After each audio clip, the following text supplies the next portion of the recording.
तो हेलो दोस्तों, विद्यालय अनुभव कार्यक्रम डायरी, जिसमें मैंने आपको पहले ग्रामर का क्रिया का लेसन बता दिया है किस प्रकार से बनाना है बीएड के अंदर। तो अब मैं आपको बताने जा रही हूँ पद्य का लेसन, हिंदी पद्य का लेसन किस प्रकार से बनाना है। आपको देखिएगा, बिना स्किप किए पूरा वीडियो देखिएगा, आपको पूरा समझ में आएगा किस प्रकार से बनाना है। जिसने भी हमारे चैनल को सब्सक्राइब नहीं किया प्लीज़ सब्सक्राइब कर दीजिएगा, इसमें आपको बीएड की सारी इन्फॉर्मेशन मिलेगी।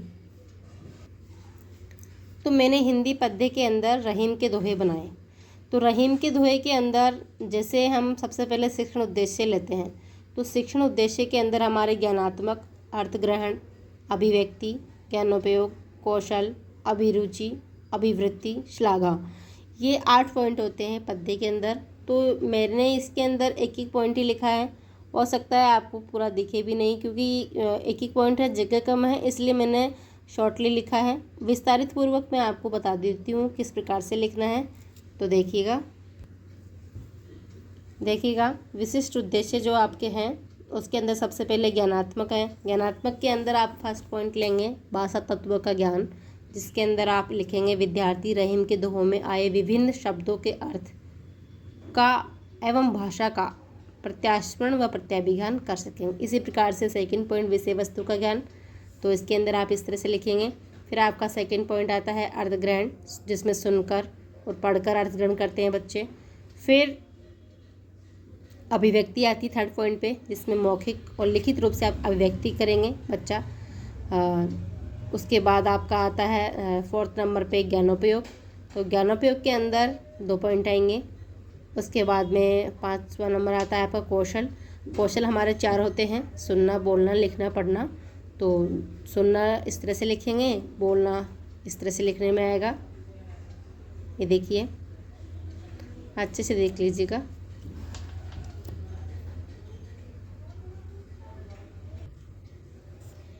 थर्ड नंबर पे इसका आता है लिखना कौशल के अंदर। उसके बाद में आता है पढ़ना। फिर 6 नंबर पे आता है अभिरुचि। फिर आता है आपका 7 नंबर पे अभिवृत्ति। फिर आता है श्लाघा।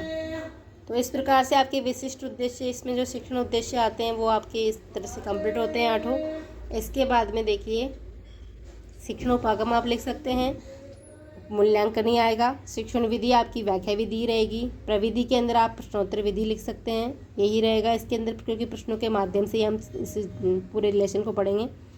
सहायक सामग्री आपकी कक्षा उपयोगी सामग्री हैं, इसमें आप चार्ट अगर यूज कर रहे हैं तो चार्ट भी लिख सकते हैं, मॉडल भी लिख सकते हैं अगर यूज कर रहे हैं तो अलग से। लेकिन कक्षा उपयोगी सामग्री जो आपकी होती है, चौक, डस्टर, ब्लैक बोर्ड, ये सब इसी के अंदर आ जाते हैं, अलग से लिखने की कोई आवश्यकता नहीं होती है। ये देखिए, इसके बाद में आप पूर्व ज्ञान लिखेंगे। पूर्व ज्ञान के बाद में जो भी आपका टॉपिक है उसके अकॉर्डिंग आप पूर्व ज्ञान लिखेंगे।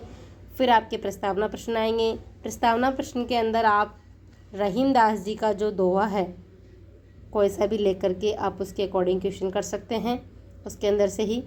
उद्देश्य कथन आएगा उसके बाद। फिर प्रस्तुतिकरण में फिर आपके शिक्षण बिंदु, छात्राध्यापिका क्रिया, छात्र क्रिया, शामपट आएंगे। तो शिक्षण बिंदु के अंदर आप जो रहीम दास जी के दोहे हैं वो ले सकते हैं। दोहे के अंदर आप फर्स्ट नंबर का दोहा आपने लिया, ऐसे ही आप सेकंड लेंगे, थर्ड लेंगे, फोर्थ लेंगे, फिफ्थ लेंगे। फिर उसका सस्वर वाचन आप पर्टिकुलर, जैसे मान लो आपने एक फर्स्ट वाला जो दोहा है वो पढ़ेंगे आप खुद, फिर उसका आंसर बताएंगे। फिर आप सेम जैसे वो तो हो गया आपका सस्वर वाचन, ठीक है। और छात्र क्रिया में आप ये लिखेंगे कि आप जो ये लेसन पढ़ा रहे हैं दोहे वाला, वो आपकी उन बच्चों की बुक में किस पृष्ठ पे हैं उसका भी आप नंबर लिखेंगे, क्योंकि बच्चे उस पेज को निकालेंगे ना, बच्चों को बोलेंगे कि बच्चों आप पेज नंबर 83 का पाठ निकालो, तो बच्चे फिर उसका सस्वाचन सुनेंगे, आप करोगे, बच्चे सुनेंगे। फिर आता है आपका अनुकरण वाचन।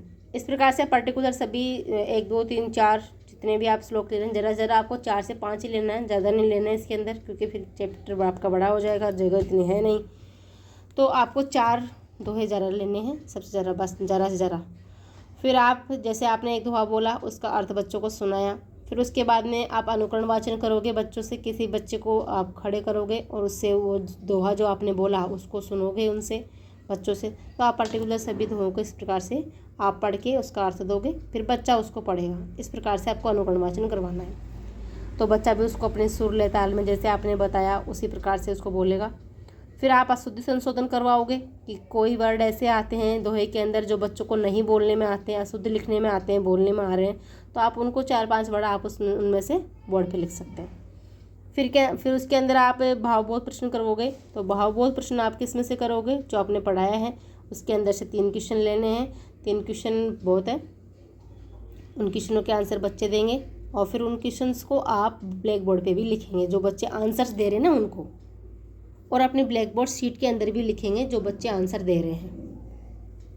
फिर उसके बाद में काठिन्य निवारण आएगा। काठिन्य निवारण का मतलब यहाँ पर है कठिन शब्द, मतलब जो जो इसमें कठिन शब्द आए हैं उनमें आपको 5 से 6 आपको शब्द लिखने हैं और उनके अर्थ भी लिखने हैं। फिर बच्चे उनको समझेंगे और अपने उत्तर पुस्तिका में भी लिखेंगे।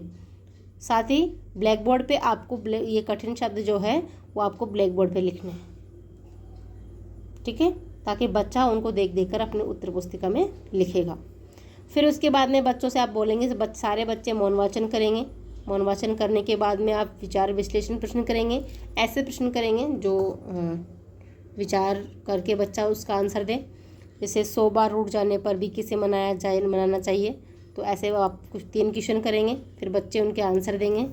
फिर जो भी आपने 4 श्लोक पढ़ाए हैं, दोहे पढ़ाए हैं, उन चारों दोहों का आप उनका हिंदी अर्थ बताओगे, है ना। तो वो जो आपने हिंदी अर्थ बताया है वो भावार्थ यहाँ पर लिखोगे आप 5 का। जैसे मैंने 1, 2, 3 का यहाँ लिख दिया, जगह नहीं थी इसलिए मैं थोड़ा नीचे भी लिख दिया। उसके बाद में 4th नंबर का, तो इस प्रकार से 1 to 4 आपको क्या करना है, इसके हिंदी अर्थ लिखना है दोहे के। और फिर आता है आपका संभावी पद। संभावी पद आपको कौन सा लेना है, इसका विशेष ध्यान रखना कि संभावी पद आपको वही लेने हैं जो आपने, जैसे रहीमदास जी का पढ़ा है ना, तो आप कबीरदास जी के दोहे ले लो, या फिर रहीमदास जी के ले रहे हो तो दूसरे दोहे लो, ये नहीं, 2 दोहे लेने हैं, दूसरे लेने हैं, ठीक है। और उनमें से फिर 3 क्वेश्चन करने हैं और फिर उनके आंसर आपको छात्र क्रिया में लिखना है, ब्लैक बोर्ड पे नहीं लिखना है। फिर आपको मूल्यांकन प्रश्न करने हैं जिसमें वस्तुनिष्ठ प्रश्न आते हैं, बहुविकल्पी 2 अवसद वाले, 2 खालिस्तान वाले क्वेश्चन करने हैं, अति लघुत्रात्मक का 1 क्वेश्चन करना है और निबंधात्मक प्रश्न 1 करना है, जो आपको होमवर्क में देना है गृह कार्य में। इस प्रकार से आपको पूरा लेसन कंप्लीट होता है आपका ये। तो धन्यवाद दोस्तों।